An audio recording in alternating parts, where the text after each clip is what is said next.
Hello दोस्तों, आप सभी का स्वागत है इस YouTube चैनल पर। मेरा नाम है चंद्रपाल वर्मा और आज का ये जो वीडियो है ना, इसमें हम लोग कंसंट्रेशन टर्म्स को पढ़ेंगे, जो सॉल्यूशन का टॉपिक आता है ना।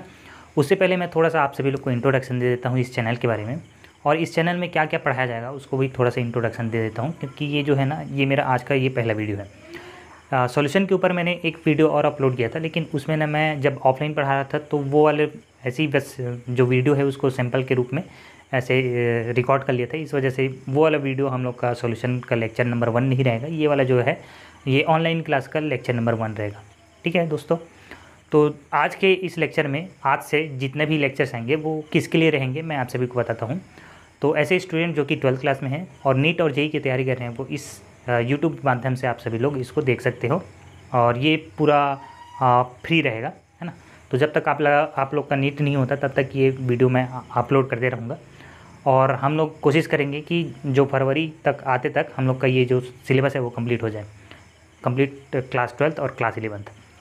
तो अगर आप लोग जो है वो प्रिपरेशन करना चाहते हो नीट का मेरे साथ, तो आप लोग इस चैनल को ज़रूर से सब्सक्राइब करके इस फैमिली के साथ, यूट्यूब फैमिली के साथ जुड़ सकते हो, है ना। तो आप सभी का जो स्वागत है, मैं स्वागत करना चाहूँगा हमारे इस यूट्यूब चैनल पे। आज हम लोग पढ़ने वाले हैं सॉल्यूशन, ठीक है। तो चलो आज के इस क्लास को स्टार्ट करते हैं। हम लोग पढ़ने वाले हैं सॉल्यूशन, ठीक है। आज ना थोड़ा सा बस इंट्रोडक्शन देते हैं, और जो कंसंट्रेशन टर्म्स है उसको भी हम लोग डिस्कस करेंगे। फिर नेक्स्ट लेक्चर में मैं आप सभी लोग को कुछ एनसीईआरटी के क्वेश्चन दूंगा, उसको आप बना के लाना, और प्रीवियस ईयर क्वेश्चन जो है नीट में और जेई में पूछा गया है उसको हम लोग डिस्कस करेंगे, ठीक है। तो सॉल्यूशन होता क्या है ना। सबसे पहले यही आपके मन में आएगा प्रश्न, जो कि आप सभी जानते भी हो अगर आपने पढ़ रखा है सॉल्यूशन चैप्टर, तो आपको ये सॉल्यूशन का जो डेफिनेशन है वो मुंह में याद होगा। सॉल्यूशन क्या होता है? सॉल्यूशन होता है मिक्सचर ऑफ टू कंपोनेंट, है ना। और वो जो मिक्सचर होना चाहिए वो कैसा रहना चाहिए? होमोजीनियस मिक्सचर रहना चाहिए, है ना। मिक्सचर ऑफ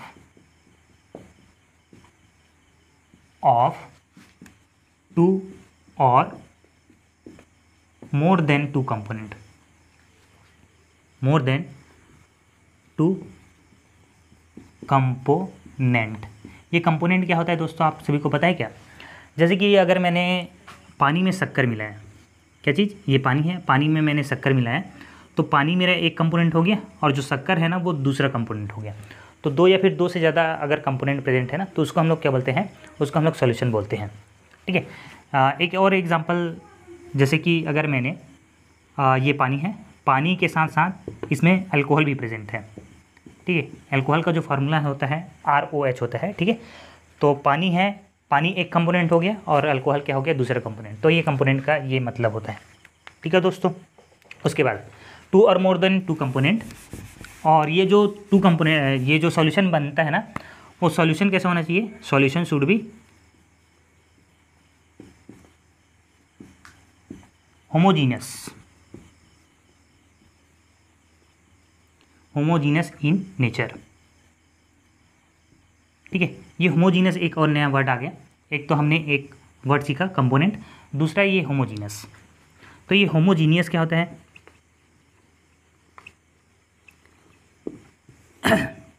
होमोजीनियस दोस्तों, इसको हम लोग आप सिंपल से ये समझ सकते हो, यूनिफॉर्म। इसका अगर सिंपल सा अगर हम लोग मतलब समझें तो ये होता है हम लोग का यूनिफॉर्म। क्या चीज़? यूनिफॉर्म। यूनिफॉर्म क्या? यूनिफॉर्म हम लोग का या फिर ऐसे बोल सकते हो इसको हम लोग दूसरे शब्दों में किस प्रकार से बोल सकते हैं? कंपोजिशन एंड प्रॉपर्टीज, है ना। Composition and properties, composition and properties, composition and properties are uniform throughout the mixture, throughout the mixture. अब देखो, इसको समझते हैं अच्छे से। तो जैसे कि अगर मैंने ये मैं एक क्या ले रहा हूँ, एक बीकर ले रहा हूँ, और इस बीकर में ना मैं सेम वही एग्जांपल दे रहा हूँ जो कि कॉमन आप लोग देख सकते हो। ये है हम लोग का वाटर, और वाटर में क्या है हम लोग का जो शुगर है ना वो डिज़ोल्व हुआ है, ठीक है। तो अगर वो सॉल्यूशन में डिज़ोल्व हुआ है ना, तो आप लोग देखोगे कि जो शुगर और वाटर का जो कंसंट्रेशन है, ठीक है, कंपोजिशन है, कंसंट्रेशन को ना यूज़ करके मैं कंपोजिशन को यूज़ कर रहा हूँ, तो कंपोजिशन जो वाटर और शुगर का है वो यूनिफॉर्म है। जैसे कि फॉर एग्जांपल अगर मैं पार्ट्स में ऐसे डिवाइड कर दूँ सॉल्यूशन को, ए पार्ट, बी पार्ट और ये सी पार्ट, तो तीनों पार्ट में इसका कंपोजिशन और प्रॉपर्टीज़ कैसे रहेगा, यूनिफॉर्म रहेगा, यानी कि सेम रहेगा। जितना कंपोजिशन ए पे है शुगर और वाटर का जो कंपोजिशन ए पे है, वही जो कंपोजिशन है वो बी पे होगा, और वही जो कंपोजिशन होगा सी पे होगा। और साथ ही उसके जो प्रॉपर्टीज़ है, जैसे कि मेल्टिंग पॉइंट हो गया, बॉइलिंग पॉइंट हो गया, टेम्परेचर हो गया, प्रेशर हो गया, वॉल्यूम हो गया, ये सभी भी क्या होंगे, यूनिफॉर्म होगा। जैसे कि अगर ए पॉइंट पे जो सॉल्यूशन है उसका टेम्परेचर, अगर ए पॉइंट पे सॉल्यूशन का जो टेम्परेचर है वो 37 डिग्री सेल्सियस है, तो बी पार्ट में भी उसका टेम्परेचर कितना होना चाहिए, 37 डिग्री सेल्सियस होना चाहिए। तो ऐसे जो सॉल्यूशन बनते हैं ना, उसको हम लोग क्या बोलते हैं, होमोजीनियस बोलते हैं। होमोजीनियस से आप सभी लोग याद कर सकते हो, यूनिफॉर्म होता है कंपोजिशन। एक होता है मिक्सचर को आप लोग जब आप लोगों ने 11th क्लास में पढ़ा होगा ना, तो उस मिक्सचर पढ़ा होगा। तो मिक्सचर के दो पार्ट होते हैं, एक होता है होमोजीनियस मिक्सचर, एक होता है हेटेरोजीनियस मिक्सचर, ठीक है। तो वो तो बातें रही हैं 11th की क्लास की, और ये बहुत ही ज़्यादा सिंपल सा वर्ड है, उतना ज़्यादा इसमें कुछ है ही नहीं, ठीक है। अब देखो दोस्तों, थोड़ा सा आगे हम लोग बढ़ते हैं और इसके बाद हम लोग इसका सिलेबस डिस्कस करेंगे। सिलेबस को डिस्कस करने से पहले मैं आप सभी लोग को थोड़ा सा चीज़ और बता देता हूँ। टाइप्स ऑफ सॉल्यूशन हम लोग थोड़ा सा और पढ़ लेते हैं, क्योंकि एनसीईआरटी में दी है। उसके बाद हालांकि इससे क्वेश्चन नहीं आता, ठीक है, क्वेश्चन नहीं आएगा, लेकिन हम लोग थोड़ा सा इंट्रोडक्शन तो दे ही सकते हैं। नीट और जेईई में तो क्वेश्चन आता नहीं है इससे, तो हम लोग थोड़ा सा लिख लेते हैं टाइप्स ऑफ सॉल्यूशन। अच्छा, टाइप्स ऑफ सॉल्यूशन से पहले थोड़ा सा ना मैं आप सभी लोग को बाइनरी मिक्सचर के बारे में बताता हूँ। Binary mixture,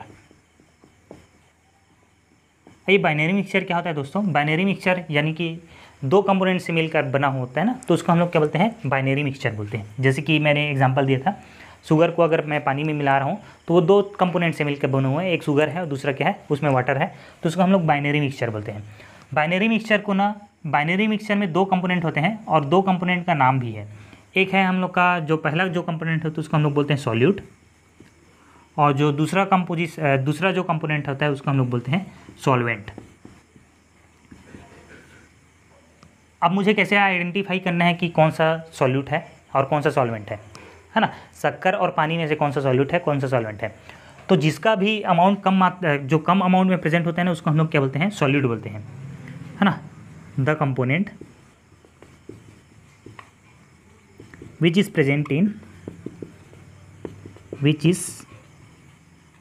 present in less amount, उसको हम लोग क्या बोलते हैं, सॉल्यूट बोलते हैं। और ऐसे कंपोनेंट्स जो कि ज़्यादा मात्रा में प्रेजेंट होते हैं, लार्ज क्वांटिटी में प्रेजेंट होते हैं, उसको हम लोग क्या बोलते हैं, सॉल्वेंट बोलते हैं। इसको लिख सकते हैं द कंपोनेंट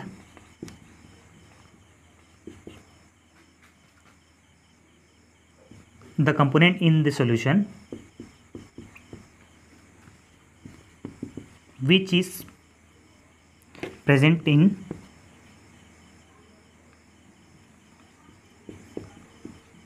large amount, तो इसको हम लोग क्या बोलेंगे, इसको हम लोग बोलते हैं सॉल्वेंट बोलेंगे, ठीक है दोस्तों। तो ये हो गया हम लोग के पास किसके बारे में चर्चा, बाइनरी मिक्सचर। हालांकि अगर आप लोग दो से या फिर दो से ज़्यादा कंपोनेंट मिलेंगे ना, तो उसमें आप लोग सॉल्वेंट को डिसाइड कर लो। जैसे कि फॉर एग्जांपल ठीक है, ये है हमारे पास क्या चीज़, ये है वाटर, और इस वाटर में ना मैं डाल रहा हूँ इथेनॉल, इसको बोलते हैं दोस्तों इथेनॉल, और मैंने एक और डाल दिया जो वर्ड है वो है ग्लूकोज। तो ये जो सॉल्यूशन है वो दो से ज़्यादा कंपोनेंट से मिलकर बने हुए हैं। एक तो हमारे पास ग्लूकोज कंपोनेंट है, एक वाटर है, और क्या है, मिथनॉल है। तो ये तीन कंपोनेंट से मिलकर बने हुए हैं, ठीक है। और तीन कंपोनेंट में वाटर का जो अमाउंट है वो सबसे ज़्यादा है। तो वाटर क्या है हम लोग के पास, सॉल्वेंट हो गया, और बाकी जो दोनों बच गए उसको क्या बोलेंगे हम लोग, सॉल्यूट बोलेंगे। तो सॉल्वेंट आप लोग बता देना, सॉल्वेंट पहले बताना किसी भी सॉल्यूशन में, उसके बाद जो भी बाकी जो कंपोनेंट बच गया जो कि लेस अमाउंट में प्रेजेंट है वो क्या होंगे, सॉल्यूट होंगे। जैसे कि वाटर अगर इसमें लार्ज क्वांटिटी में प्रेजेंट है तो ये हम लोग का सॉल्वेंट हो जाएगा, और बाकी जो ग्लूकोज और ये मिथनॉल है ना वो क्या हो जाएगा, ये हम लोग का सॉल्यूट हो जाएगा। ध्यान रखना दोस्तों, कई बार क्या होता है, ज़रूरी नहीं है कि जो सॉल्वेंट है वो वाटर ही हो। कई केसेस में ना हम लोग के पास जो सॉल्वेंट है ना वो चेंज हो जाता है। तो सॉल्वेंट को डिफाइन करने के लिए हम लोग क्या करते हैं, जो भी लार्ज क्वांटिटी में प्रेजेंट होगा ना तो उसको हम लोग क्या बोलेंगे, सॉल्वेंट बोलेंगे। ठीक है, तो अगर आप सभी लोग इसको नोट कर लिए होंगे तो मैं आगे बढ़ता हूँ और हम लोग डिस्कस करते हैं types of solution.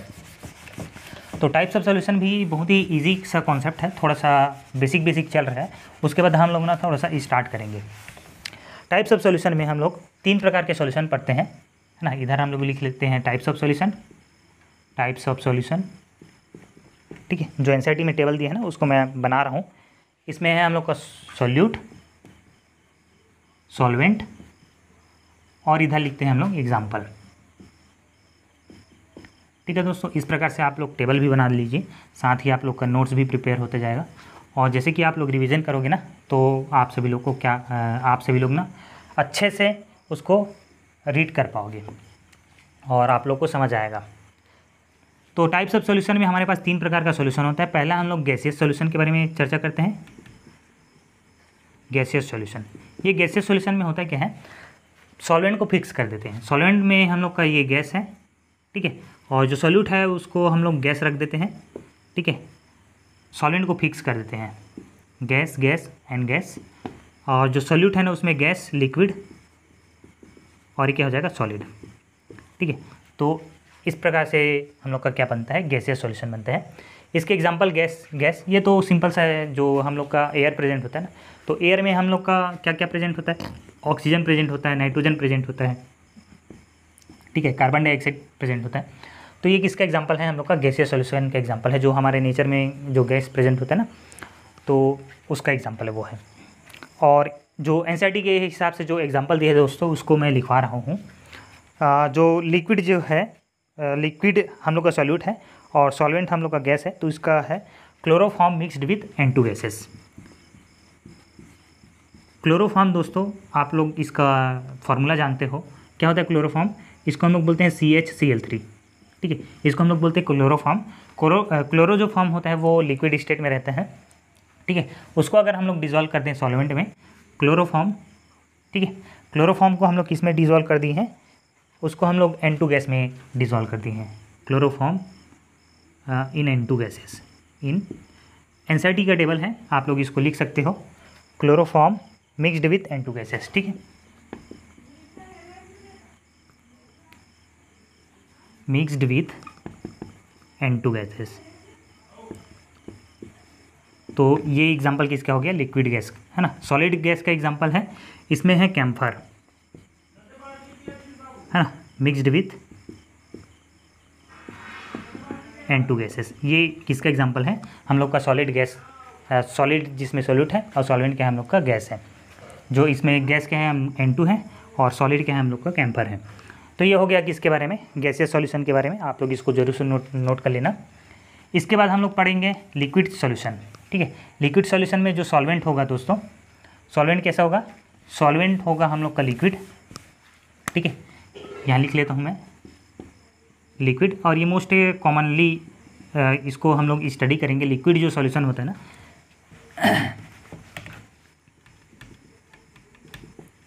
Liquid solution, ठीक है। सॉलिड क्या होगा, हो सकता है हमारे पास गैस होगा, लिक्विड होगा और क्या है, सॉलिड होगा, ठीक है। लिक्विड सॉरी, और ये लिक्विड, सही बोल रहा हूँ, हाँ। तो गैस डिजॉल्व इन लिक्विड, इसका एग्जांपल आप लोग नोट जरूर से करना। जैसे कि आप लोग जो लेक यानी कि पॉन्ड, लेक हो गया, समुद्र हो गया, उसमें गैसेस जैसे कि ऑक्सीजन हो गया, नाइट्रोजन हो गया, वो क्या होते हैं, डिजॉल्व होते हैं। तो इसका एग्जांपल आप लोग लिख सकते हो O2 डिजॉल्व इन क्या चीज़, वाटर। ये हो गया हम लोग का किसका example, gases present in liquid. Liquid solution का एग्जांपल क्या है, जैसे कि मिथनॉल प्लस वाटर, ये हो गया, है ना। मिथनॉल कैसे होता है, मिथनॉल का जो स्टेट होता है वो लिक्विड होता है, वाटर भी क्या है हम लोग का लिक्विड स्टेट होता है। जो दूध होता है आप लोग उसको पानी में मिला दोगे तो वो भी कैसा है, होमोजीनियस, वो भी कैसा एग्जांपल है, लिक्विड सॉल्यूशन का एग्जांपल है, ठीक है। ये फिर हम लोग का नेक्स्ट थर्ड कैटेगरी बनता है जो कि है सॉलिड, और सॉलिड जो है सॉल्यूट, उसको हम लोग ने लिक्विड सॉल्वेंट में डिज़ोल्व कर दिया।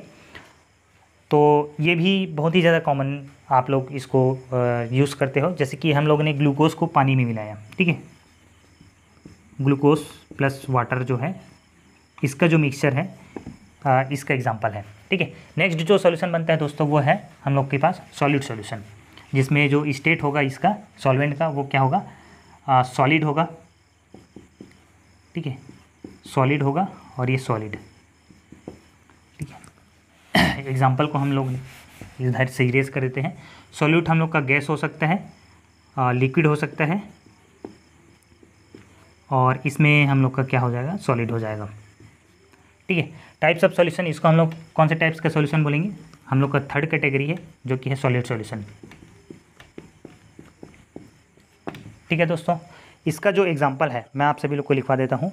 Solution of hydrogen ion in palladium, ठीक है, solution of hydrogen in palladium, ठीक है, solution of hydrogen in palladium. तो इसको हम लोग थोड़ा सा डिस्कस करेंगे, solution of hydrogen in palladium को, ठीक है। लिक्विड सॉल्यूशन का एग्जांपल है, जैसे कि मैंने बोला एमलगम, एमलगम है ना, इसका एग्जांपल है एमलगम, सोडियम एमलगम,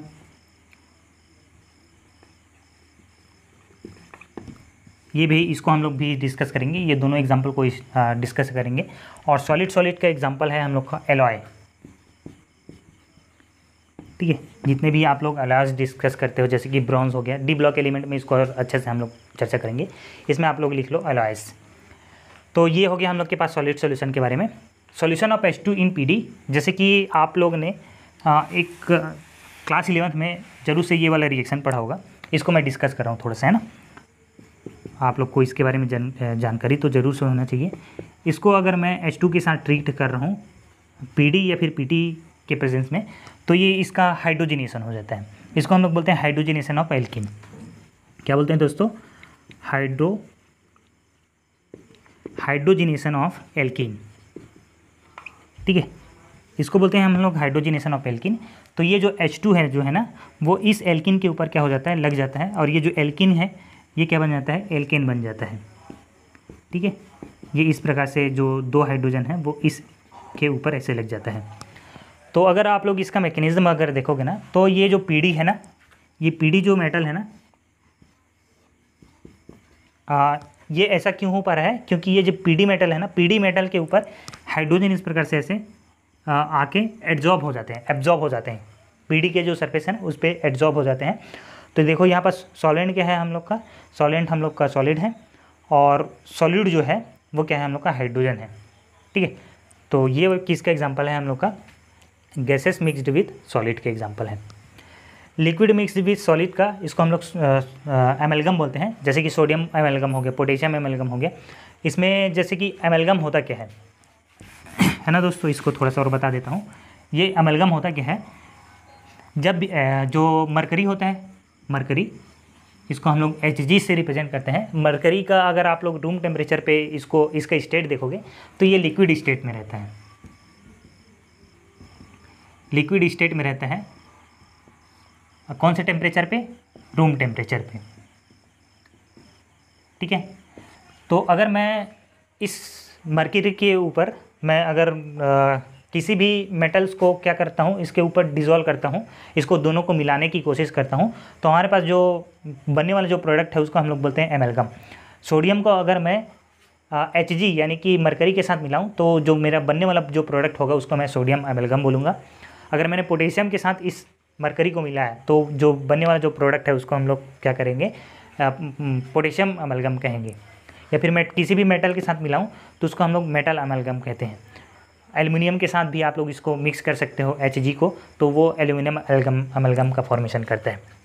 वैसे ही सॉलिड सॉल्यूशन का एग्जांपल है एलॉयस, जो ब्रॉन्ज, पीतल वगैरह है ना, तो उसमें हम लोग सॉलिड जो है वो सॉलिड के साथ सॉल्यूट और सॉल्वेंट में दोनों सॉलिड है, तो उसको हम लोग वो उसका एग्जांपल है, ठीक है। तो अगर ये वाला हो गया होगा दोस्तों, आपने नोट कर लिया होगा, तो हम लोग आगे बढ़ते हैं। और आगे हम लोग ना एक बार सिलेबस को डिस्कस कर लेते हैं। ये तो हम लोग का बेसिक से इंट्रोडक्शन था और इससे जनरली क्वेश्चन आने की जो संभावनाएं हैं वो थोड़ा सा कम है। बाकी जो इससे कॉलिगेटिव प्रॉपर्टीज़ के ऊपर ना आप लोग इस चैप्टर में से क्वेश्चन एक्सपेक्ट कर सकते हो नीट और जेई में, ठीक है। तो उसको हम लोग डिटेल में एक्सप्लेन करेंगे। एक बार हम लोग क्या कर लेते हैं, ओवरव्यू लिख लेते हैं या फिर सिलेबस लिख लेते हैं, ठीक है। ओवरव्यू क्या क्या पढ़ेंगे हम लोग। सबसे पहले हम लोग कंसंट्रेशन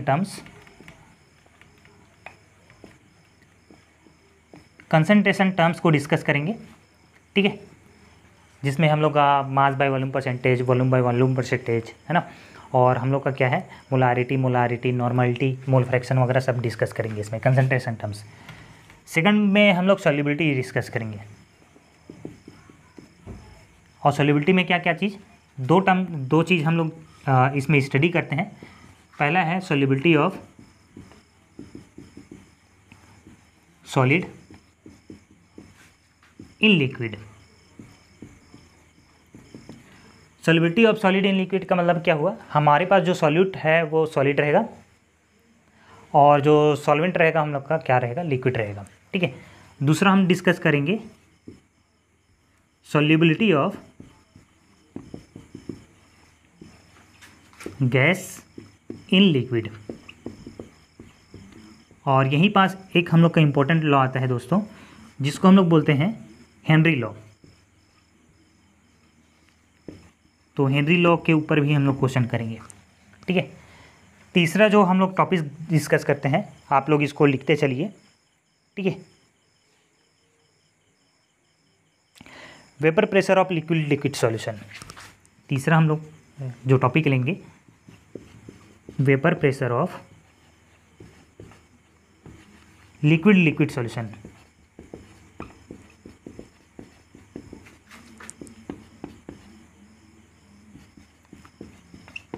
ठीक है। Vapour of pressure of liquid solution, ये हम लोग का थर्ड टॉपिक रहेगा, और इसी पे हम लोग डिस्कस कर लेंगे चौथा जो टॉपिक रहेगा, vapour pressure of solution of solid in liquid, है ना। Vapour pressure of solid in liquid.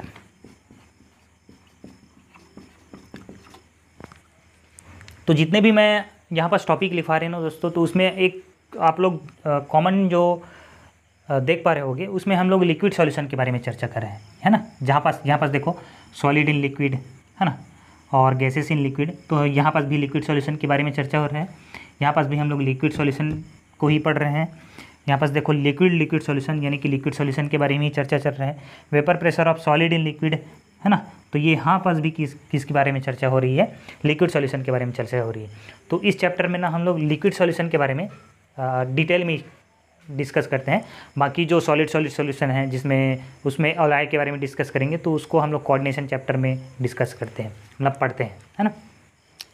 तो अगर ये हो गया होगा तो मैं इसको ना मिटा रहा हूँ। नेक्स्ट देखो, चौथा के बाद यहाँ पास पाँचवा डालो। पाँचवा हम लोग पढ़ेंगे ideal and non ideal solution. Ideal and non ideal solution, ठीक है, पांचवा। और जो हम लोग छठवा पढ़ेंगे वो है कॉलिगेटिव प्रॉपर्टीज।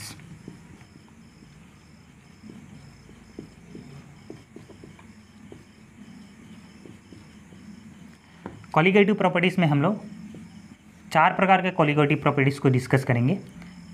पहला जो कॉलिगेटिव प्रॉपर्टीज होगा वो होगा रिलेटिव लोअरिंग ऑफ प्रेशर, है ना, relative lowering of vapour pressure.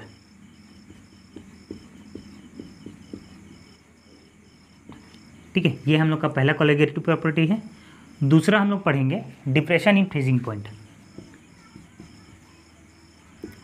Depression in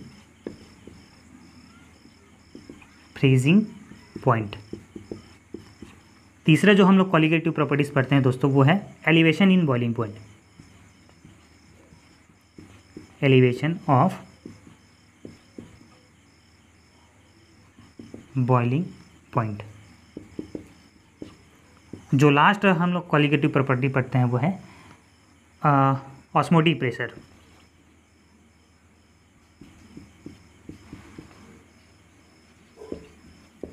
ठीक है दोस्तों, मेरा इंग्लिश ना थोड़ा सा कमज़ोर है, तो कहीं पास स्पेलिंग अगर मिस्टेक आप लोग को दिख जाए तो उसको मुझे माफ़ कर देना, है ना। जो 7वां टॉपिक हम लोग पढ़ेंगे वो है एबनॉर्मल मोलर मासेस।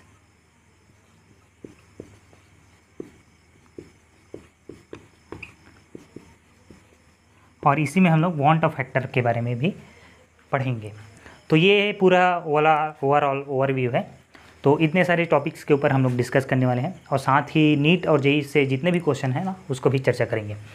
एनसीईआरटी आप लोग के पास बुक रहना चाहिए। एनसीईआरटी के जितने भी क्वेश्चन हैं ना दोस्तों, उसको भी मैं इसी यूट्यूब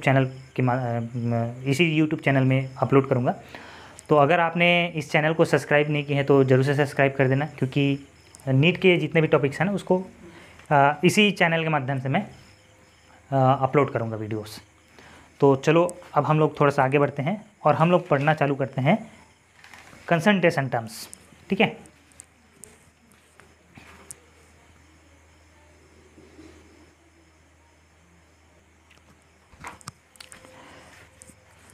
तो दोस्तों चलो अब हम लोग ना पहला जो हम लोग का टॉपिक है जो कि है कंसंट्रेशन टर्म्स, उसको डिस्कस करना चालू करते हैं। और आज का जो हम लोग का टॉपिक है वो उसी चीज़ को डिस्कस करना है, इसी टॉपिक को डिस्कस करना है, कंसंट्रेशन टर्म्स।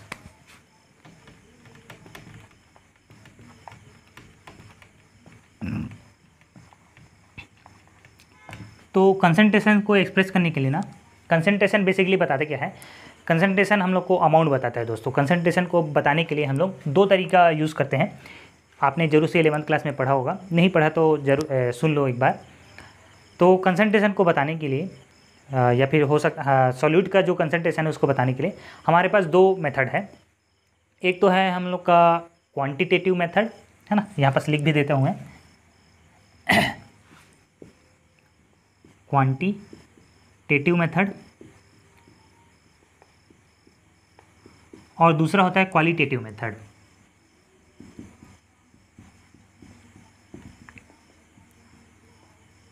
ठीक है, क्वांटिटेटिव मेथड में क्या होता है, क्वांटिटेटिव मेथड में हम लोग एग्जैक्ट उसका अमाउंट बताते हैं दोस्तों। जैसे कि फॉर एग्जांपल, जैसे कि ये है और इसमें मैं 10 ग्राम ग्लूकोज मिला रहा हूँ, तो ये जो 10 है ना वो क्या है, क्वांटिटी को रिप्रेजेंट कर रहा है। ठीक है, अगर मैंने बोल रहा हूँ कि ये जो पानी है उसमें मैं कम मात्रा में, है ना, कम क्या कर रहा हूँ, स्मॉल अमाउंट में ग्लूकोज को मिला रहा हूँ, तो यहाँ पास कितना मात्रा में ग्लूकोज मिला रहा हूँ इसके बारे में जानकारी नहीं दे रहा हूँ, है ना, एग्जैक्ट क्वांटिटी के बारे में नहीं बता रहा हूँ, है ना। तो इसको हम लोग बोलते हैं क्वालिटेटिव मेथड। उसमें कम ज़्यादा ऐसे जो क्वांटिटीज़ होते हैं ना, अच्छा, ज़्यादा अच्छा, कम अच्छा, है ना, इस प्रकार के जो क्वांटिटीज़ होते हैं ना उसको हम लोग क्वालिटेटिव मेथड बोलते हैं। ठीक है, क्वांटिटेटिव मेथड में हम लोग एग्जैक्ट जो फिगर है ना उसको बताते हैं। ठीक है, तो इसको जरूर से आप लोग नोट कर लेना। तो हमारा जो काम का चीज़ है, जो कंसंट्रेशन टर्म्स जिसमें हम लोग एक्सप्रेस करेंगे, वो क्वांटिटेटिव मेथड में हम लोग के पास वो ये जो मेथड है ना, ये हम लोग का काम का चीज़ है। बाकी क्वालिटेटिव मेथड हम लोग का काम का नहीं है, हम लोग इसको स्टडी नहीं करेंगे। ठीक है, तो क्वांटिटेटिव मेथड को क्वांटिटेटिवली हम लोग को अगर कंसंट्रेशन को एक्सप्रेस करना हो तो हमारे पास ना क्या क्या होता है, हमारे पास जो होता है वो है मास परसेंटेज,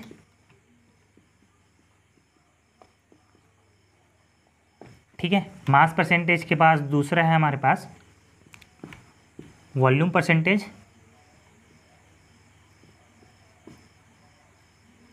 इसको हम लोग वेट बाय वेट परसेंटेज भी कहते हैं, और इसको हम लोग बोलते हैं वॉल्यूम बाय वॉल्यूम परसेंटेज। ठीक है, तीसरा जो हमारे पास तरीका है वो है mass by volume percentage, m/v percentage लिख दे रहा हूँ। ठीक है, चौथा जो तरीका है वो है मोल फ्रैक्शन।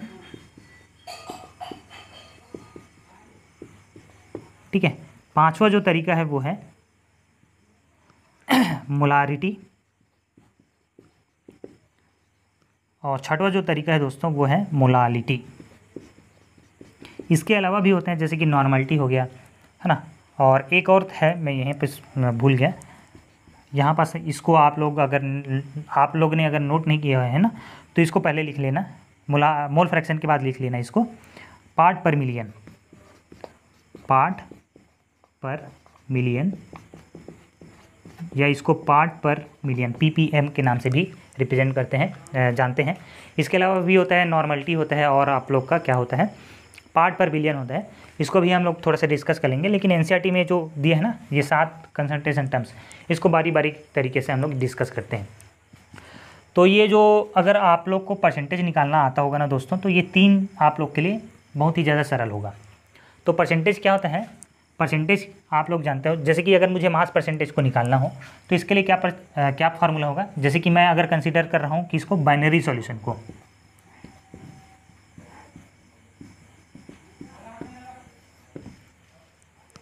ठीक है, अगर मैं बाइनरी सॉल्यूशन को डिस्कस कर रहा हूँ तो बाइनरी सॉल्यूशन में मेरे पास 2 कंपोनेंट होंगे, एक तो होगा सॉल्यूट और दूसरा क्या होगा सॉल्वेंट। तो उसके लिए अगर मुझे सॉल्यूट के लिए अगर मास परसेंटेज निकला है तो मैं क्या करूँगा, टोटल सॉल्यूशन में कितना पार्ट क्या है सॉल्यूट है उसको करूँगा, यानी कि मैं करूँगा यहाँ पास लिखूँगा वेट ऑफ सॉल्यूट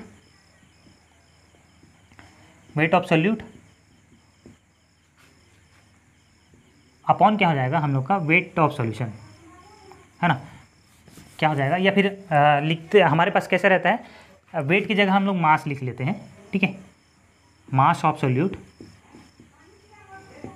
अपॉन क्या हो जाएगा मास ऑफ सॉल्यूशन, ठीक है। सॉल्यूट की जगह आप लोग कंपोनेंट लिखोगे तो भी वो सही रहेगा, क्योंकि कंपोनेंट में हम लोग का दोनों आ जाएगा, एक तो हम लोग का सॉल्यूट का भी और सॉल्वेंट का भी, ठीक है। तो जिस भी कंपोनेंट का हम लोग को अगर निकालना है मास परसेंटेज, तो हम लोग उसको इस प्रकार से लिखेंगे, मास ऑफ कंपोनेंट। इसमें अगर मुझे मास परसेंटेज ऑफ सॉल्यूट निकालना है तो मास ऑफ सॉल्यूट लिख दूंगा। अगर मुझे सॉल्वेंट का अगर मुझे क्या निकालना है, मास परसेंटेज निकालना है, तो मास ऑफ सॉल्वेंट लिख दूंगा upon total mass of solution into 100। जैसे कि आप लोग ना परसेंटेज निकालने के लिए क्या करते हो, 100 नंबर का पेपर है मेरा, कितना नंबर का पेपर है, 100 नंबर का पेपर है मेरे, 100 नंबर में से, या फिर 200 नंबर का पेपर कंसिडर कर रहे हैं, 200 नंबर का पेपर है, उसमें से मेरे 100 नंबर आए, और टोटल कितना है, टोटल 200 में से मेरे कितना है 100 नंबर आए। तो जितना निकालना है उसको ऊपर रखते हैं, अपॉन जितने भी निकालना है, मतलब उसका टोटल कितना है उसको नीचे में रखते हैं, इसको 100 से इंटू कर देते हैं, तो ये परसेंटेज में निकल जाता है ना। इसी प्रकार से परसेंटेज काम करता है। उसी प्रकार से हम लोग अगर निकालना हो कि अगर हमारे पास कंपोनेंट है, उसमें से हम लोग को एक कंपोनेंट का कितना परसेंट प्रेजेंट है उसको निकालने के लिए हम लोग उसका मास लिख देंगे, अपॉन टोटल मास कर देंगे, इंटू 100 कर देंगे, तो क्या निकल जाएगा, ये मास परसेंटेज निकल जाएगा, ठीक है दोस्तों। तो अगर आप लोग को परसेंटेज आता है ना तो आप लोग के लिए ये सरल है। दूसरा, अगर मुझे वॉल्यूम परसेंटेज निकालना है तो कैसे लिखूँगा, वॉल्यूम ऑफ कंपोनेंट, ठीक है, volume of component upon volume of solution,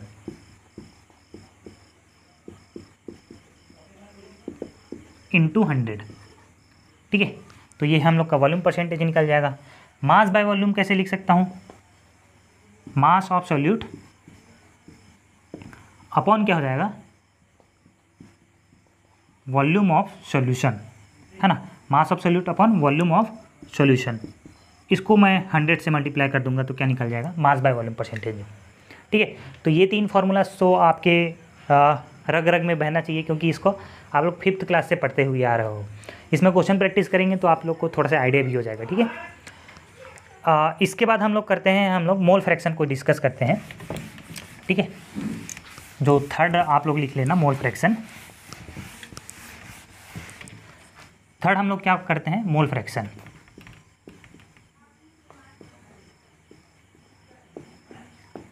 ठीक है। तो मोल फ्रैक्शन होता है क्या है दोस्तों, जैसे कि 2 कंपोनेंट है हमारे पास, कितने कंपोनेंट है, 2 कंपोनेंट है, एक है ए और दूसरा है बी। तो अगर मुझे मोल फ्रैक्शन ऑफ ए लिखना हो, यहाँ पास क्या लिखना है, मोल फ्रैक्शन ऑफ ए लिखना है, तो मैं क्या करूँगा, इसको मोल ऑफ ए अपॉन क्या हो जाएगा, टोटल मोल। तो टोटल मोल क्या हो जाएगा, mole of A plus mole of B. ठीक है, number of moles of A, है ना, जिसका भी मुझे मोल फ्रैक्शन निकालना है उसको ऊपर में लिखूंगा अपॉन टोटल मोल, तो इसको हम लोग क्या बोलेंगे, मोल फ्रैक्शन ए बोलेंगे। ठीक है, अगर मुझे निकालना है mole fraction of B, mole fraction of B निकालना है, तो ये क्या हो जाएगा, number of moles of B upon total moles in solution. तो क्या हो जाएगा, moles of A plus number of moles of B, तो ये total mole of the solution हो गया। ठीक है, जिस भी कंपोनेंट का मुझे मोल फ्रैक्शन निकालना है उसको मैं ऊपर में रखूँगा, अपॉन टोटल मोल करूँगा, तो ये हो जाएगा हम लोग के पास मोल फ्रैक्शन। चलो इस पे ना क्वेश्चन थोड़ा सा प्रैक्टिस कर लेते हैं, तो आपको थोड़ा सा और क्लियर हो जाएगा मोल फ्रैक्शन के ऊपर। बाकी जो क्वेश्चन है ना, मास परसेंटेज, वॉल्यूम परसेंटेज, वो बहुत ही ज़्यादा सिंपल सा होता है, उसको मैं डिस्कस करूँगा, लेकिन कल डिस्कस करेंगे इसके ऊपर, है ना। चलो मोल फ्रैक्शन के ऊपर ना थोड़ा सा क्वेश्चन प्रैक्टिस कर लेते हैं।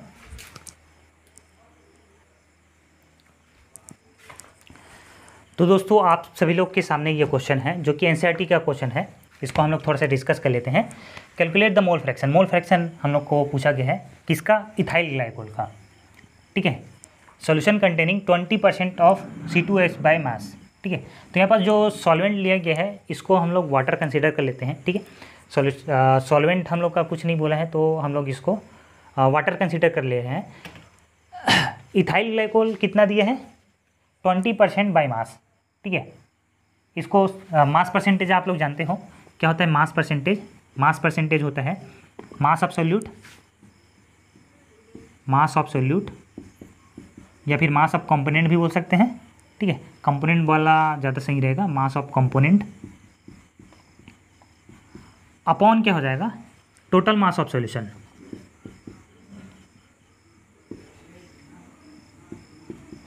इनटू क्या हो जाएगा, ये 100 हो जाएगा। ठीक है, ये हो गया मास परसेंटेज। मास परसेंटेज किसका दिया है हम लोग का, इथाइल ग्लाइकोल का दिया है, तो मास परसेंटेज किसका है, C2H6O2। ठीक है, यही दिया ना, मास परसेंटेज इथाइल ग्लाइकोल का कितना दिया है हम लोग को, 20% दिया है। मास ऑफ कंपोनेंट हो जाएगा टोटल मास ऑफ सॉल्यूशन। तो मैं क्या कर रहा हूँ, टोटल मास ऑफ सॉल्यूशन को 100 कंसीडर कर रहा हूँ, क्योंकि let us consider total mass of the solution कितना है, 100% है, तो मास ऑफ कंपोनेंट कितना निकल जाएगा हम लोग का, ये 20 निकल जाएगा, 20 ग्राम निकल जाएगा। आप लोग क्या मेरी बातों को समझ पा रहे हो, है ना। टोटल मास ऑफ सॉल्यूशन मैं कंसीडर कर रहा हूँ कितना है, 100 ग्राम है, तो मास ऑफ कंपोनेंट कितना निकल जाएगा, ये 20 ग्राम निकल जाएगा, क्योंकि मास परसेंटेज ऑफ हम लोग का जो कंपोनेंट है वो कितना दिया है, 20% दिया है। ठीक है, अगर मैं इसको सॉल्व करूँगा तो कितना आएगा, ये 20% आएगा, है ना। कितना आएगा, मास परसेंटेज ये कितना आएगा, 20% आएगा।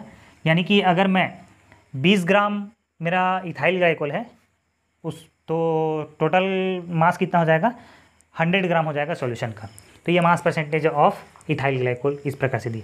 तो भविष्य में कभी भी याद रखना, अगर आपको जैसे कि mass percentage 20% of ethyl glycol by mass दिया है ना, तो इसमें आप लोग 20 ग्राम इसको कंसीडर कर लेना। ठीक है, 20 ग्राम जो है हम लोग का सोल्यूट डिजॉल्व है, कितने ग्राम सोल्यूशन में, 100 ग्राम सोल्यूशन में हम लोग का ऐसे करके, तो आप लोग का ये क्वेश्चन ऐसे ही सॉल्व हो जाएगा। उसके बाद देखो, मोल फ्रैक्शन हम लोग को किसका निकालना है, इथाइल ग्लाइकोल का निकालना है। मोल फ्रैक्शन ऑफ C2H6O2 हम लोग को निकालना है, तो मैं क्या करूँगा, मोल फ्रैक्शन ऑफ C2H6O2 अगर निकालना है तो मैं मोल्स ऑफ C2H6O2 लिखूँगा, अपॉन क्या लिखूँगा, total moles of the solution, यानी कि C2H6O2 लिखूँगा, प्लस क्या हो जाएगा, number of moles of H2O। ठीक है, number of moles of C2H6O2 अगर मुझे निकालना है, C2H6O2, तो ये क्या होता है ना, इसका नंबर ऑफ मोल्स निकालने के लिए फार्मूला क्या होता है, गिवन वेट अपन मॉलिक्यूलर वेट होता है। तो इसको मैंने कितना कंसीडर किया है, इसको मैंने कंसीडर किया है 20 ग्राम, इसको कंसीडर किया है। तो गिवन वेट हम लोग का कितना हो जाएगा, 20 ग्राम हो जाएगा, अपॉन मॉलिक्यूलर वेट निकालना है मुझे, किसका निकालना है, C2H6O2 का। तो एक कार्बन का हमारे पास 12 होता है, और ऐसे कितने कार्बन है हमारे पास, 2 कार्बन, है ना, मॉलिक्यूलर वेट निकाल रहा हूँ, प्लस एक हाइड्रोजन का 1 होता है, और ऐसे कितने हाइड्रोजन है, 6 हाइड्रोजन, प्लस क्या हो जाएगा, एक ऑक्सीजन का कितना होता है, 16 होता है, और 2 ऑक्सीजन है तो ये हो जाएगा 32।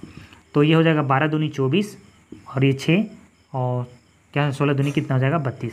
सभी को आप लोग ऐड कर दोगे, 6 4 10 प्लस 2 कितना हो जाएगा 12, हाथ का लगा 1, 3 2 5 प्लस 1 कितना होगा 6। तो ये 62 ग्राम पर मोल इसका हम लोग क्या आ रहे हैं, 62 ग्राम पर मोल हम लोग का मोलिकुलर वेट आ रहा है।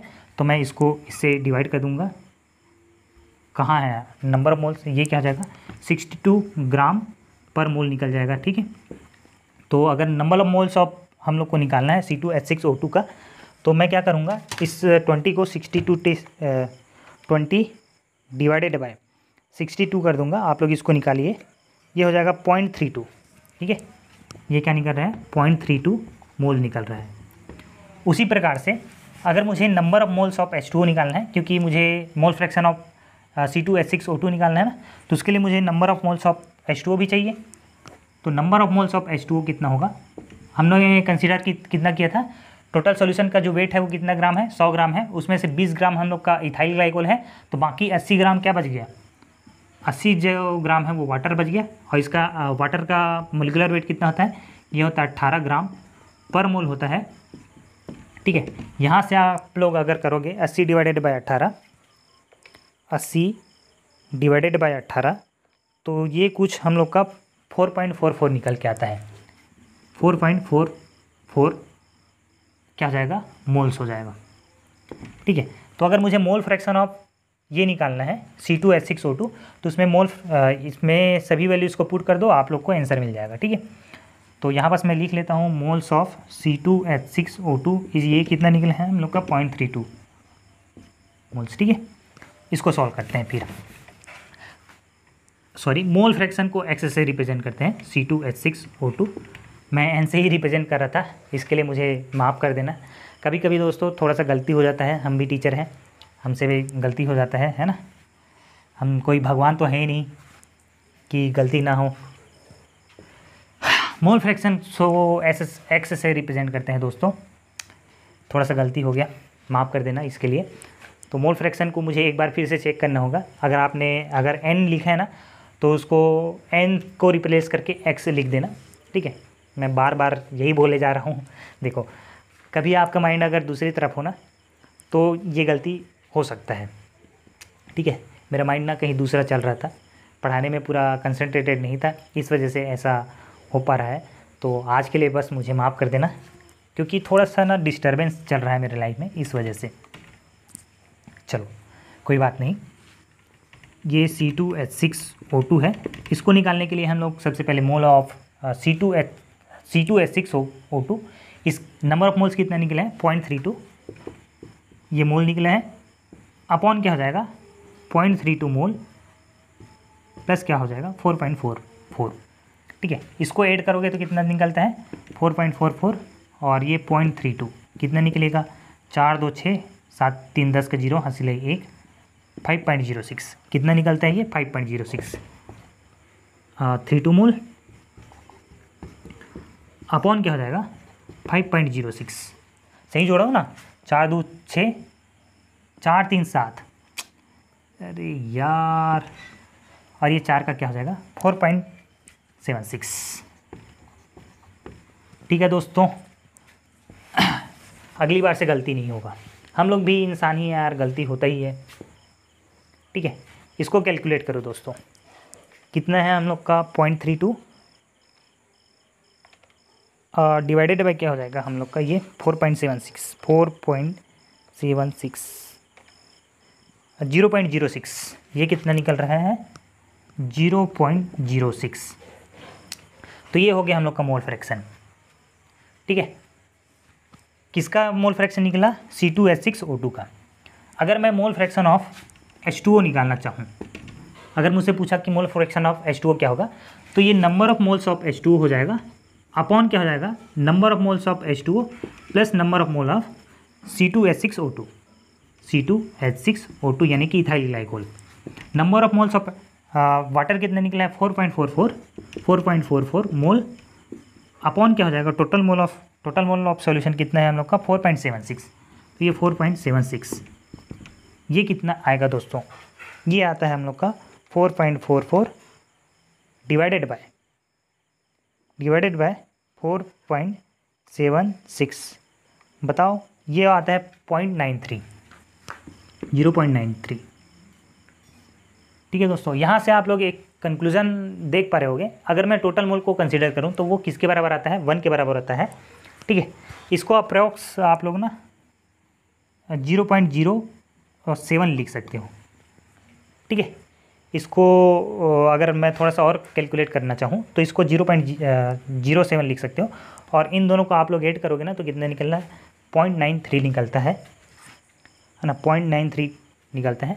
थोड़ा बहुत 0.001 का हम लोग क्या है नहीं, एक्यूरेसी में थोड़ा सा मिस्टेक आया है। ठीक है, तो आप लोग इसको नोट जरूर से कर लेना। क्या आप लोग से ये क्वेश्चन बना, कमेंट करके जरूर से बताना। नेक्स्ट हम लोग का क्या है, मोल फ्रैक्शन के बाद कल ना बहुत सारा क्वेश्चन डिस्कस करेंगे। टोटल मोल फ्रैक्शन जो होता है ना वो 1 के बराबर आता है। यहाँ से हम लोग एक कंक्लूजन निकाल सकते हैं। ठीक है, तो जैसे कि इसको और थोड़ा सा डिस्कस कर लेता हूँ। तो मेरे पास ना एक कंपोनेंट ए है, एक कंपोनेंट बी है, एक कंपोनेंट सी है। तो अगर मोल फ्रैक्शन निकालना है मुझे ए का plus mole fraction of B plus mole fraction of C जो है वो किसके बराबर होगा, 1 के बराबर होगा। या फिर अगर मेरे पास बाइनरी सॉल्यूशन है, अगर मेरे पास बाइनरी सॉल्यूशन है तो mole fraction of A plus mole fraction of B जो है वो किसके बराबर होगा, 1 के बराबर होगा। और इसको प्रूव भी कर सकते हैं। कैसे करेंगे, मोल फ्रैक्शन ऑफ ए क्या होता है, number of moles of A upon क्या हो जाएगा, टोटल मोल्स। तो टोटल मोल्स में एन ए प्लस क्या होगा, n B, mole fraction of B. और ये एक्स बी क्या होगा, यानी कि मोल फ्रैक्शन ऑफ बी क्या होगा, number of moles of B upon क्या हो जाएगा, number of moles of A plus number of moles of B. अगर मैं एक्स ए और x A plus x B करूँ तो ये किसके बराबर होगा, 1 के बराबर होगा। ये 3 रिजल्ट आप लोग अगर अपने माइंड में रखोगे तो जितने भी क्वेश्चन है ना वो सॉल्व हो जाएंगे। इसको यहीं से भी देख सकते हो कि ये रिजल्ट कहाँ से आया है ना। अगर मैं x A plus x B करूँ यानी कि एन ए अपॉन क्या हो जाएगा, n A plus n B plus क्या हो जाएगा, एन बी, और ये हो जाएगा n A plus n B. तो ये किसके बराबर होगा, 1 के बराबर होगा, क्योंकि दोनों का बेस सेम है। तो ऊपर को क्या कर सकते हैं आप लोग, ऐड कर सकते हो, n A plus n B, है ना। ये क्या हो जाएगा, n A plus n B, mole fraction of A n, ये किसके बराबर होगा, 1 होगा। यानी कि क्या हो जाएगा, x A plus x B कितने बराबर होगा, ये 1 के बराबर होगा। ठीक है, तो आई होप दोस्तों आप सभी लोग को ये समझ आ रहा है। ठीक है, इसके बाद हम लोग मोल फ्रैक्शन के बाद पार्ट पर मिलियन के चलते हैं, पार्ट पर मिलियन की ओर चलते हैं। नेक्स्ट जो है हम लोग का क्या है, पार्ट पर मिलियन।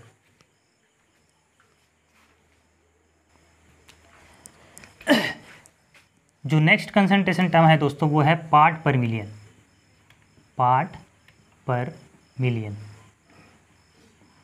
अब ये भी ना किसकी तरह ही है, परसेंटेज की तरह ही है।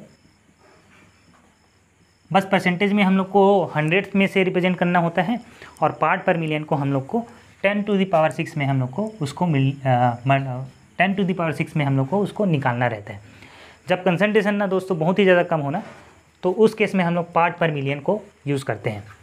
पार्ट पर मिलियन का जो फार्मूला होता है, जो कि आपके एनसीईआरटी में लिखा हुआ होता है, कैसे लिखा है, number of parts of the component, number of parts of the component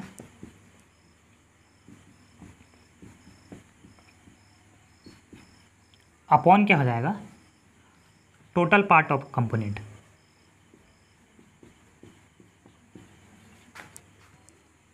total part of solution. ठीक है, इसको इनटू करते हैं हम लोग 10⁶ से, तो ये हम लोग का पार्ट पर मिलियन होता है।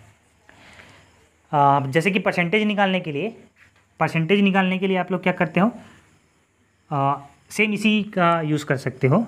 जैसे कि अगर मुझे मास परसेंटेज निकालना है, ठीक है, मास परसेंटेज क्या होता है, मास परसेंटेज में इसमें मास ऑफ कंपोनेंट,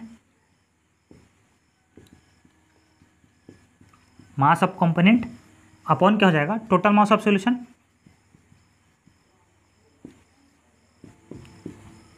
ठीक है, इनटू 100 कर देते हैं परसेंटेज में निकालने के लिए। ठीक है, मास परसेंटेज निकालने के लिए हम लोग किस में करते हैं, 100 में करते हैं। लेकिन अगर मुझे इसी को कन्वर्ट करना हो किसमें 10⁶ में अगर मुझे इसको रिप्रेजेंट करना हो तो मैं क्या लिखूँगा, जो मास बाई मास परसेंटेज है ना, इसको मैं 10⁶ से मल्टीप्लाई करूँगा तो ये मेरा पार्ट पर मिलियन में निकल जाएगा। जो मेरा वॉल्यूम बाई वॉल्यूम परसेंटेज है ना, इसको मैं 10⁶ से कन्वर्ट कर दूंगा तो ये पार्ट पर मिलियन में निकल जाएगा।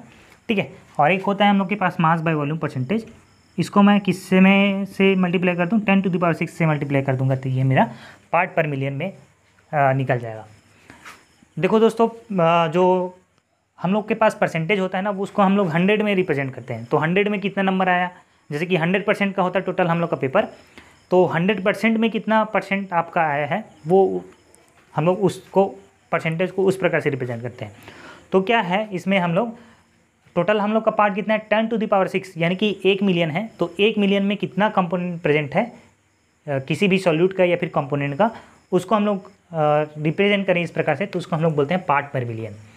इसको एग्जाम्पल के जरिए समझते हैं। जैसे कि दोस्तों देखना, मैं एक एग्जाम्पल ले रहा हूँ, अगर आपने इसको नोट कर लिया होगा ना, तो मैं एक एग्जाम्पल लेके इसको समझाता हूँ।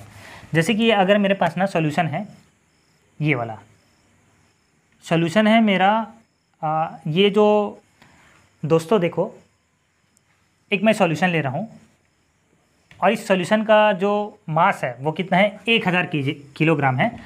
और इस सॉल्यूशन में ये जो सॉल्यूशन है ना, वो 2 कंपोनेंट से मिलकर बना हुआ है। एक तो है हमारे पास ग्लूकोज, और इसका जो वेट है वो 0.001 kg है, 1 kg है। ठीक है, ग्लूकोज का जो मास है वो कितना है, 0.0001 kg। और मैं जो पानी का जो वेट हो जाएगा कितना, वाटर का जो वेट हो जाएगा, वो कितना हो जाएगा दोस्तों, ये क्या हो जाएगा 9.99 और 998 हो जाएगा, है नहीं, सॉरी 0999, ये हो जाएगा किसका वेट, वाटर का वेट हो जाएगा। और दोनों से मिलकर क्या बना है, सॉल्यूशन बना है। तो अगर मुझे ग्लूकोज के कंसंट्रेशन को पार्ट पर मिलियन में रिप्रेजेंट करना है तो मैं कैसे करूँगा दोस्तों, पार्ट ऑफ कंपोनेंट कितना प्रेजेंट है, 0.001 kilogram upon total part of the component. Total part कितना है हम लोग का, 1000 kg है।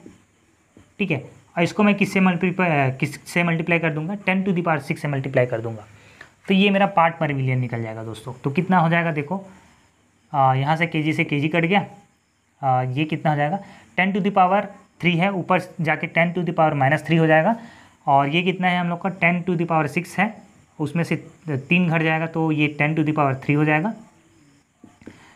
10⁻³ हो जाएगा, और ये 0.001 है। ठीक है, अगर मैं इसको 10⁻³ यानी कि कितना है, इसको 1000 लिख सकता हूँ।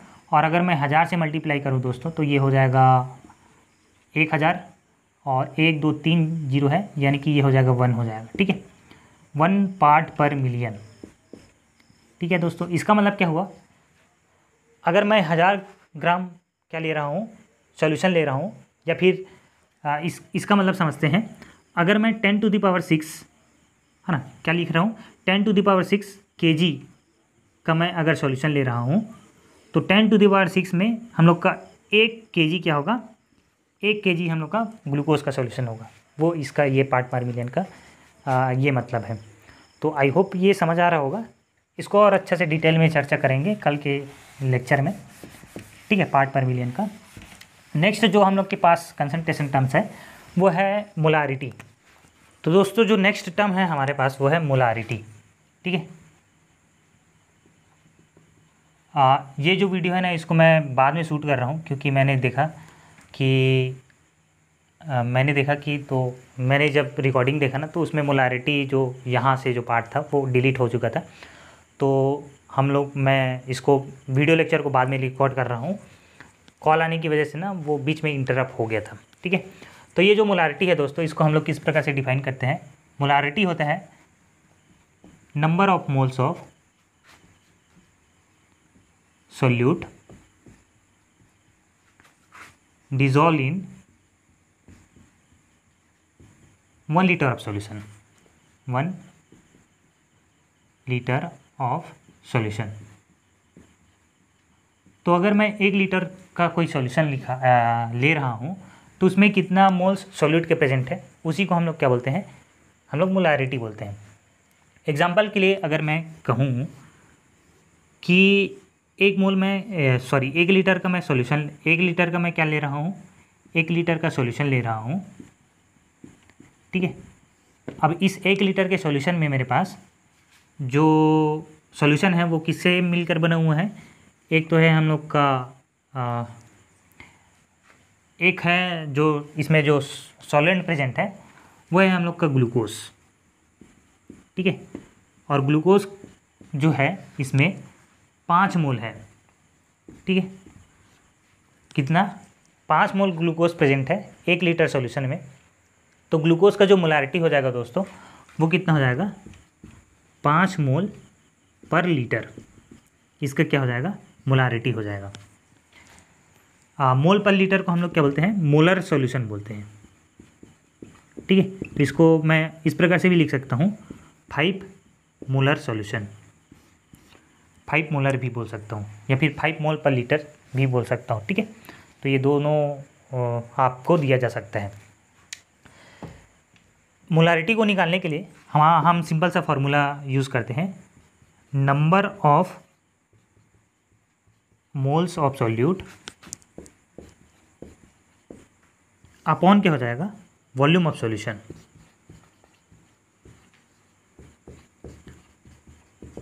इन लीटर, है ना, लीटर में होना चाहिए, इस बात का जरूर से ध्यान रखना, ठीक है दोस्तों। तो ये हम लोग का क्या हो जाएगा, मोलारिटी। नेक्स्ट हमारे पास है मोलारिटी के बाद मोलालिटी, ठीक है। नेक्स्ट कंसंट्रेशन टर्म क्या है दोस्तों, मोलालिटी, है ना। और ये लास्ट होने वाला है आज का हम लोग का मोलालिटी। दोनों वर्ड सिमिलर से लगते हैं लेकिन दोनों अलग अलग हैं दोस्तों, ठीक है। इसमें क्या होता है, मोलालिटी में number of moles of solute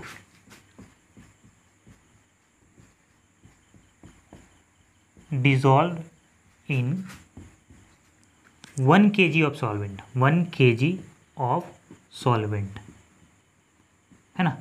यहाँ तक तो सेम था, मोलारिटी और मोलारिटी के बीच में difference, number of moles of solute dissolve in, उसमें 1 litre of 1 litre of solution था उसमें, है ना। यहाँ पास क्या हो गया, 1 kg ऑफ सॉल्वेंट हो गया। यहाँ सॉल्वेंट है, उधर क्या था, सॉल्यूशन था।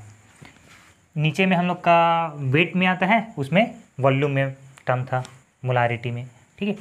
तो मोलालिटी में हम लोग किस प्रकार से लिख सकते हैं, मोलालिटी को अगर मुझे रिप्रेजेंट करना हो, इसका फॉर्मूला क्या है, इसको निकालने के लिए हम लोग निकालते हैं number of moles of solute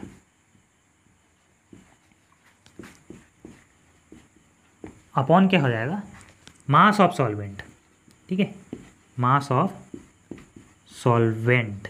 और ये किस में होना चाहिए, केजी में होना चाहिए दोस्तों। तो ये है हम लोग का मोलालिटी निकालने का फॉर्मूला। इसका यूनिट क्या हो जाएगा, है ना, यूनिट बताओ, नंबर ऑफ मोल्स को किस में लिखते हैं, मोल्स, ठीक है। और मास ऑफ सॉल्वेंट क्या हो जाएगा, मोल्स पर केजी, इसका यूनिट हो जाएगा। और इसको हम लोग बोलते हैं मोलल, ठीक है। उसको हम लोग मोलर बोलते थे, इसको हम लोग क्या बोलेंगे, मोलल सॉल्यूशन, ठीक है। तो ये था हम लोग के पास जितने भी कंसंट्रेशन टर्म्स थे दोस्तों, उसको मैंने आप सभी को के सामने रख दिया है। तो आज की इस वीडियो में हम लोग बस इतना ही करते हैं। कल हम लोग ये जो जितने भी कंसंट्रेशन टर्म्स है ना, उसके ऊपर जो जितने भी एनसीईआरटी के क्वेश्चन हैं, इंडेक्स क्वेश्चन जो कि है 2.1, 2.2, 2.3, 2.4, 2.5, इसको हम लोग डिस्कस करेंगे। आप लोग अपनी तरफ से भी ये जो सभी क्वेश्चन है इसको डिस्कस करना, और साथ ही जो इंडेक्स के क्वेश्चन हैं उसको मैं मेंशन कर दूंगा कि आपको इंडेक्स जो एक्सरसाइज के क्वेश्चन हैं ये क्वेश्चन आपको प्रैक्टिस करना है। तो इन सभी क्वेश्चन को हम लोग जो सेकंड लेक्चर है उसमें हम लोग डिस्कस करेंगे। तो आज के लिए दोस्तों आज के लिए बस हम लोग इस सेशन को यहीं हम लोग स्थगित करते हैं।